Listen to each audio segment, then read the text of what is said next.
Planetary Defense. It is not a Hollywood sci-fi plot with aliens, but a real worldwide effort to protect Earth from hazards like asteroids.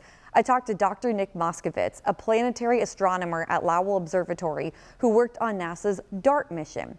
DART stands for Double Asteroid Redirection Test. What we did is we launched a spacecraft at high speed to an asteroid, hit it, and watched what happened. And really the goal was to see if what we call a kinetic impactor, a spacecraft moving at high speed, we wanted to see if a kinetic impactor could deflect an asteroid in its path if we ever had to do that for real. And so we went after an asteroid that was harmless and did not and does not pose any hazard to the Earth, but we were able to hit it with the spacecraft, deflect it in its orbit, and measure that deflection with telescopes from the ground. NASA's DART mission, the world's first full-scale planetary defense experiment, was a huge success. The deflection was bigger than I think almost anybody on the mission team expected, which is great. It tells us we can really push these objects pretty significantly if we ever have to. The European Space Agency has a companion mission that is on its way right now to the same asteroid. This is a mission called Hera. So DART smashed into this asteroid, made a huge crater, released all this material, deflected the asteroid in its path.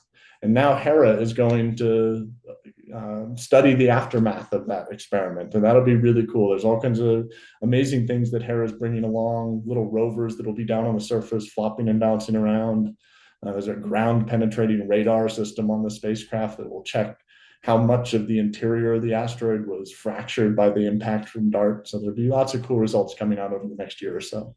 Now that mitigating hazards has been tested, NASA's next focus will be on the search and discovery of asteroids well before they could potentially impact the Earth. Next year, NASA will be launching a mission called NEO-Surveyor, and it will find an unprecedented number of near-Earth objects and will help to find, the tagline for NEO-Surveyor is find them before they find us. Not every asteroid impact on Earth has caused something as significant as the extinction of dinosaurs, but they do threaten life and property. Now, planetary defense is quickly advancing. It's kind of exciting to think that in our lifetimes, we could have the tools in place to prevent asteroid impacts as a natural disaster. That's something that has not been possible for any other natural disaster, and certainly not been possible for the history of life on this planet. And so we are moving in the right directions, and within the coming decades, we will be able to test new technologies, find these objects, study them in ways we will have very practical application to keeping Earth safe. You'll hear more about planetary defense as we approach 2029.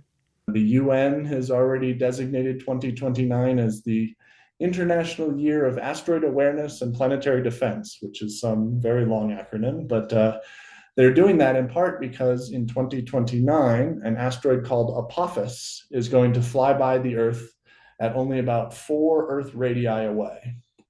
This is, in cosmic scales, this is an incredibly close call. This is the largest encounter of an asteroid, or the closest encounter of an asteroid that large in probably the past 1,000 or 2,000 years. So this is really a one-off event. The asteroid is going to get so close it will be naked eye visible for certain people in parts of the world.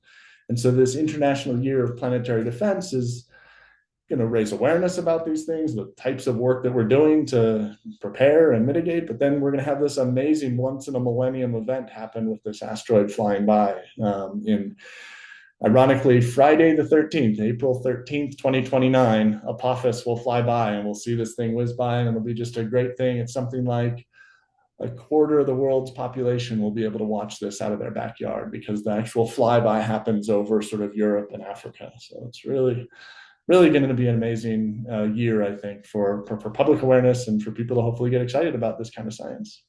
Again, that asteroid will not hit us. But if it was threatening, just know that the world's defense systems are quickly advancing to prevent that. I'm meteorologist Lee Southwick. First Coast News on your side.